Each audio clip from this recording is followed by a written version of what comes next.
Hey, what's up everyone? Welcome back to Mastering the SAT with Alex and Taylor. Yo!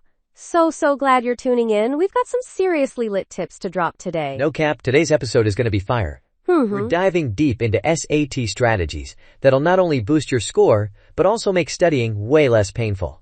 Get ready.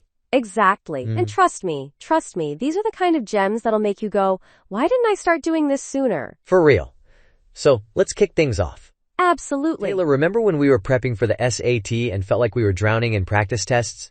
Ugh, big yikes. The struggle was real. Totally. But hey, we learned a ton, and now we're here to help y'all navigate the madness. Facts. So let's talk about beating that pre-test anxiety. What's your go-to move? Honestly, I was all about the 4-7-8 breathing technique. Oh? You inhale for 4 seconds, hold for 7, and exhale for 8. It slows your heart rate and calms you down. Oh, that's clutch. I did something similar but with counting breaths. Also, I made a playlist with my fave chill songs to ease the nerves. Nice. Yes, music is everything. But low-key, one thing that really helped me was visualizing the test day going smoothly. Like, picturing myself confidently answering questions. High-key, underrated strategy. Visualization can seriously boost your confidence. I used to imagine walking into the test center feeling prepared and calm. Exactly. And let's not forget about getting enough sleep. Pulling an all-nighter before the SAT is a no-go. Deadass. Sleep is non-negotiable.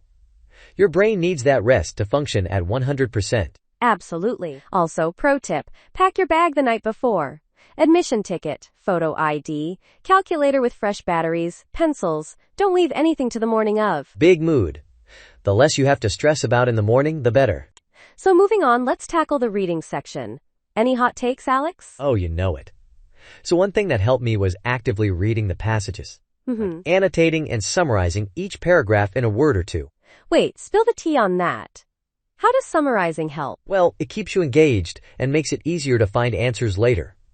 For example, if a paragraph is about the author's childhood, I'd jot down childhood next to it.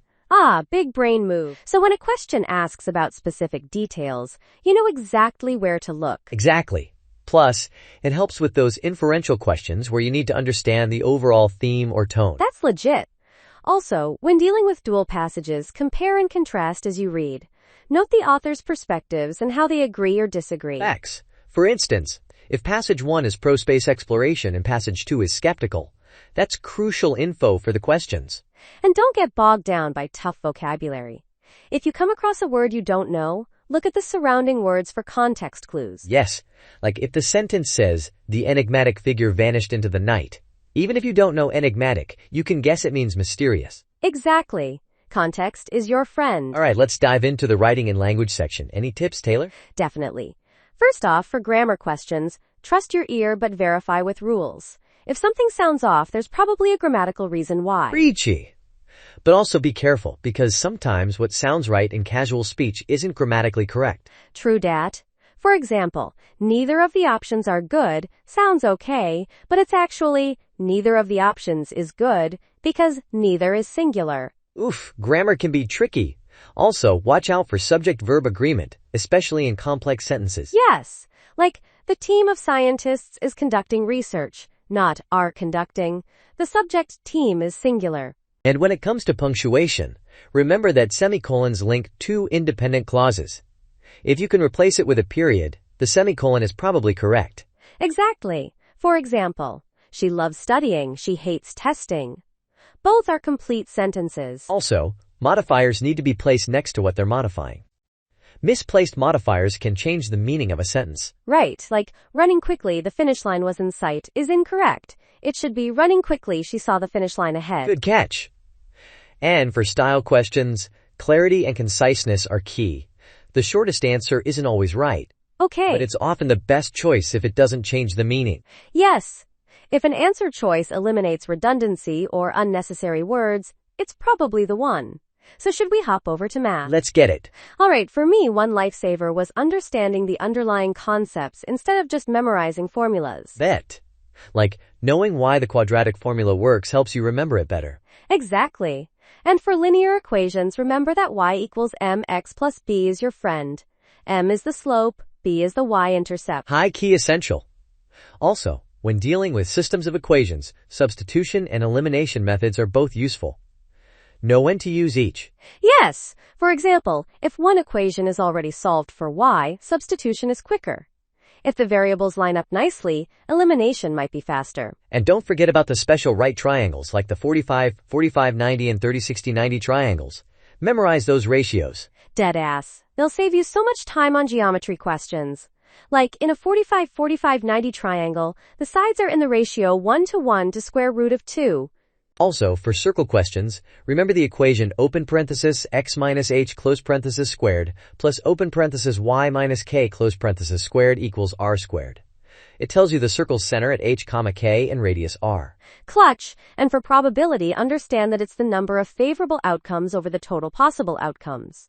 Yes, so if you're asked the probability of rolling a sum of 7 on 2 dice, there are 6 favorable combinations out of 36 total, so 6 over 36 simplifies to 1 over 6. Perfect! And when it comes to word problems, underline key information and translate words into math equations. Big facts. For instance, twice a number decreased by 3 is 7, translates to 2x minus 3 equals 7. Exactly. Break it down step by step. Alright, let's talk about time management, because the clock can be a real enemy. Truth. One strategy is to do the easy questions first and mark the harder ones to come back to. Yes, don't get stuck on a question that's got you shook. Move on and secure those points elsewhere. And keep an eye on the time, but don't obsess over it. Maybe check the clock after every 5 questions to stay on pace. Good call. Also, practice full-length time tests beforehand to build stamina. For sure. The SAT is like a marathon, not a sprint. And remember, there's no penalty for guessing, so never leave a question blank. Yep. If you're running out of time, fill in all the blanks. You've got a 25% chance on multiple choice questions. Let's share some resources that helped us. Definitely. Khan Academy is partnered with the College Board and offers free, personalized SAT prep. Yes. They have practice questions, video tutorials, and full-length tests. Also, the College Board website has official practice tests you can download. Big mood! Using official materials gets you familiar with the test format and question styles. And don't underestimate the power of study groups. Explaining concepts to others helps solidify your own understanding. Absolutely. Plus, it's more fun studying with friends. So, we've covered a lot about studying, but let's not forget self-care. Facts. Burnout is real. Make sure to schedule breaks during your study sessions. For real. The Pomodoro technique is dope for this. Study for 25 minutes, then take a 5-minute break. Yes, it keeps your mind fresh. Also, stay hydrated and eat brain-boosting foods like nuts and berries. Big brain energy. And get some physical activity in. Even a short walk can clear your mind. Couldn't agree more. It's all about balance. Let's talk about what to do if you hit a mental block during the test. Good point. If you freeze up, close your eyes and take a couple of deep breaths to reset. Yes, and if a question seems impossible, remember that it's just one question. Don't let it derail your entire test. Exactly. Mark it and move on. You can always come back to it if time allows. Also, trust your instincts. Your first guess is often correct unless you realize a clear mistake. True dat. Overthinking can trip you up. Here's a pro tip. Try to think like the test makers. Spill the tea. Well, the SAT often includes distractor answers that are close, but not quite right. They're designed to catch common mistakes. So if an answer seems too obvious or if you arrived at it too quickly, double-check your work. Exactly. And sometimes the questions are worded in a way to test your attention to detail. Like when they ask for the value of x plus y instead of just x. Don't get caught slipping. High key important. Always read the questions carefully. All right, before we wrap up, any last-minute advice? Yeah. Remember that improvement takes time. Don't get discouraged by initial practice test scores. Facts. Progress isn't always linear, but consistent effort pays off. Also, set specific goals for each study session. Maybe focus on algebra one day and reading comprehension the next. Good call.